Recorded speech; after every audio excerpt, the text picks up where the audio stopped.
In my previous video, I stated the possibility that the Traveler mimics the skills of the Dragon Sovereigns and not the Archons. This was based on the fact that the Hydro Traveler skills are similar to that of Newlet's.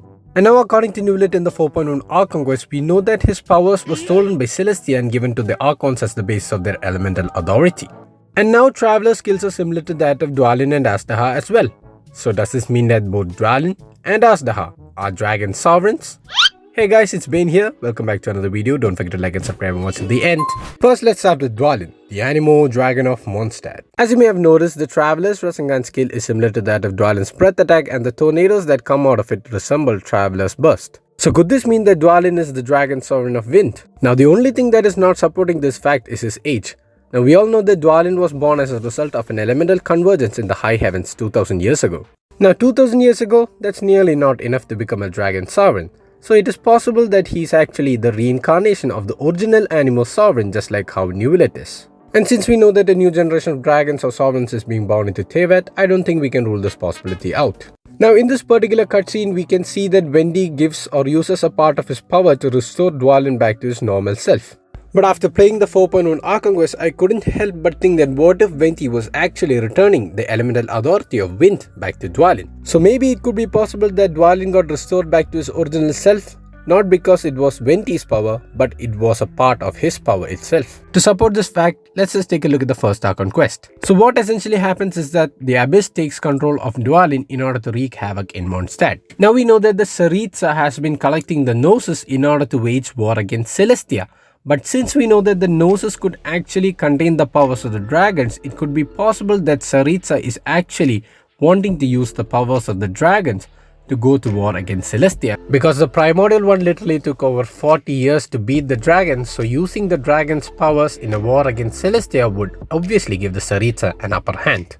Now we come back to the Abyss Order. Their mortal enemies are Celestia as well. So what if it is that the Abyss Order had the same plan as Tsaritsa, which was to use the dragon's powers against Celestia, only that rather than trying to get the Gnosis, the Abyss Order straight away went for the dragon itself. Bruh. I mean, that would actually make quite sense and also give more leverage to the fact that Dvalin could actually be the reincarnation of the Anemo Sovereign. So moving on to Azdaha, the Geo Dragon of Liyue. Now Azdaha is a much better candidate for a Dragon Sovereign, just given by the fact that he is so old, he's even older than Zhongli. Now from Zhongli's Story Quest Part 2, we know that Azdaha's evil part had actually manifested or possessed the form of a little girl called Jiu. Now according to Jiu, Azdaha is older than the mountains itself, and we know that Fanes created the mountains and also started mankind. So if Azdaha is actually older than the mountains, it means that Azdaha existed long before mankind ever came into Teyvat. G also says that humans are only concerned about the history of Teyvat since the dawn of mankind, which means that Azdaha was actually present before the dawn of mankind and probably during the battle between the 7 Dragon Sovereigns and Fanes. Now another dialogue by Geo says something about a star appearing in the wild. It could possibly be referring to the Primordial one as well.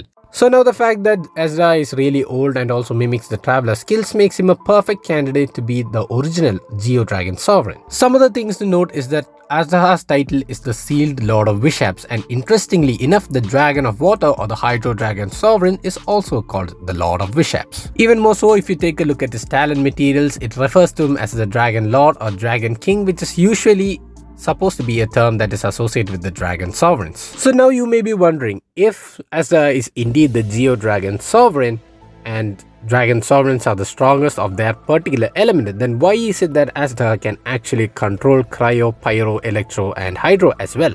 Personally, I think this could be attributed to the inner nature of Geo itself. Now Geo in-game can react with other elements and create the crystallized reaction which forms shields of that particular element itself. So just like how Geo can react with Cryo, Pyro, Hydro and Electro to create their shields but not Dendro, Azdaha can use the powers of Cryo, Hydro, Pyro and Electro but not Dendro. Or maybe we can attribute the reason to Azdaha becoming impure, because we know that the Wishaps in Enconomia have lost their purity and are being able to control Electro and Cryo. So maybe that's the same case for Azdaha, that is over the years he has undergone erosion and become impure and can now control Cryo, Pyro, Hydro and Electro. Now if you remember, Zhongli found Azdaha as a blind Geo elemental life form within the rocks, and then Zhongli gave him eyes and made him his pet dragon. Maybe that sorry state of Azdaha was a result of the war with the primordial one. So maybe just like how Venti restored Dvalin back to his original state, what Zhongli used to restore Azdaha back to his original state was probably a part of Azdaha's power itself. So this could mean that while Dvalin could be the reincarnated Anemo Sovereign, Azdaha could actually be the original Geo Sovereign itself. So guys, that's it. Thanks for watching the video. Don't forget to leave your thoughts in the comments down below, and do like and subscribe as it will help me make more videos, and I will see you in the next one. Bye bye.